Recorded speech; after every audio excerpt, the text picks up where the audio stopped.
तो आज हम लोग प्रोबेबिलिटी के फंडामेंटल ऑक्सियम्स के रिगार्डिंग 41st क्वेश्चन सॉल्व करने वाले हैं। तो क्वेश्चन में हमें गिवन है from an urn containing 3 white and 5 black balls 4 balls are transferred to an empty earn.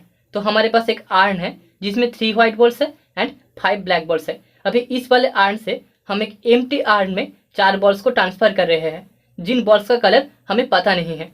From this urn a ball is drawn and is found to be white.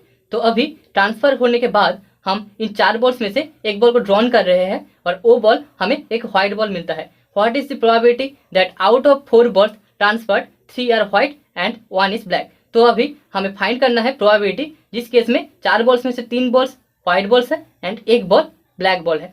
ठीक है, तो अभी सॉल्यूशन के लिए हम सबसे पहले मान लेते हैं E0, E1, E2, E3 ये 4 इवेंट्स है जिनमें से E0 इवेंट डिनोट करता है फर्स्ट आर्न से ड्रॉन किए गए चारों के चारों बॉल्स ब्लैक बॉल्स है। E1 डिनोट करता है एक बॉल व्हाइट है एंड 3 बॉल्स ब्लैक बॉल्स है। E2 इवेंट डिनोट करता है 2 व्हाइट बॉल्स है एंड 2 ब्लैक बॉल्स है। E3 इवेंट डिनोट करता है 3 व्हाइट बॉल्स है एंड एक ब्लैक बॉल है। सो नाउ हम बोल सकते हैं probability of E0 event is equals to 5C4 divided by 8C4।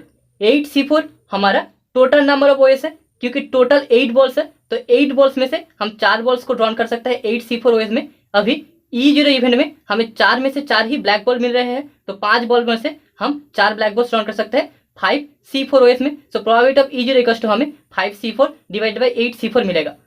That is equals to हम लिख सकते हैं 5/70। Probability of E1 equals to मिलेगा E1 में हमें एक व्हाइट बॉल मिलता है एंड 3 ब्लैक बॉल मिलता है। यहाँ पर total number of cases same रहेगा सो 8C4। अभी 3 व्हाइट बॉल्स में से हमें एक व्हाइट बॉल मिलेगा 3C1 ओएस में एंड 5 ब्लैक बॉल्स में से हमें 3 ब्लैक बॉल्स मिलेगा 5C3 ओएस में। So that is equals to हम लिख सकते हैं 30/70। Now probability of E2 equals to हमें मिलेगा 3C2 into 5C2 divided by 8C4। 5 black balls में से 2 ब्लैक बॉल्स मिलेंगे 5C2 में एंड 3 व्हाइट बॉल्स में से 2 व्हाइट बॉल्स मिलेंगे 3C2 में। So that is equals to हम लिख सकते हैं 30/70। Similarly probability of E3 equals to हम लिख सकते हैं 3C3 into 5C1 divided by 8C4। हमें 3 व्हाइट बॉल्स में से तीनों ही चाहिए एंड 5 ब्लैक बॉल्स में से एक ब्लैक बॉल चाहिए। So that is equals to हम लिख सकते हैं 5/70। तो अभी हम लोग एक इवेंट एक्स को डिफाइन कर रहे हैं जो कि डिनोट करता है सेकेंड आर्न से ड्रॉन किया गया बॉल एक व्हाइट बॉल है। सो देयरफॉर हम बोल सकते हैं probability of X given E0 will be equals to 0 क्योंकि E0 का मतलब है 4 में से 4 बॉल से ब्लैक बॉल्स ड्रॉन किया गया है। सो probability of X given E0 मतलब कि ड्रॉन किए गए 4 बॉल्स में से हमें व्हाइट बॉल मिलने का जो प्रोबेबिलिटी है that will be equals to 0 होगा। Probability of X given E1 equals to will be 1/4 क्योंकि E1 का मतलब है एक white ball and 3 black balls drawn हुआ है तो एक white ball and 3 black balls में से एक व्हाइट बॉल मिलने का प्रोबेबिलिटी होगा 1/4।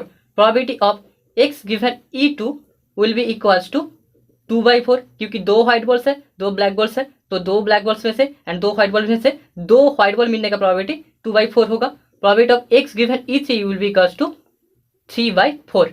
3 व्हाइट बॉल्स एंड एक ब्लैक बॉल्स में से 3 व्हाइट बॉल मिलने का प्रोबेबिलिटी 3/4 होगा। Okay, therefore the required probability will be the required probability of E3 given x.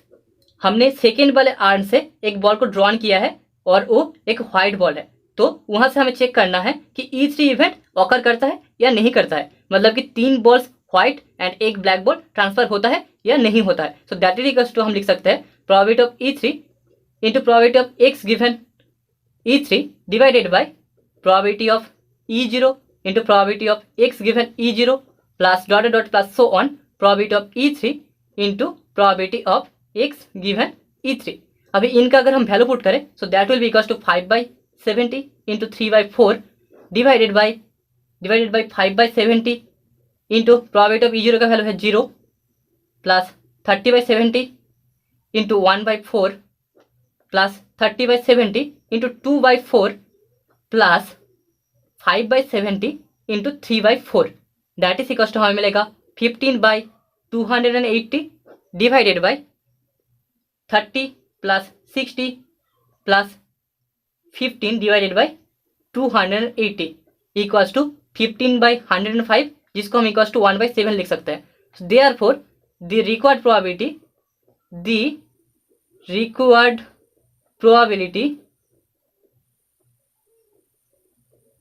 Is probability of E3 given x equals to हमें मिलेगा 1/7 और यही हमारा रिक्वायर्ड आंसर है।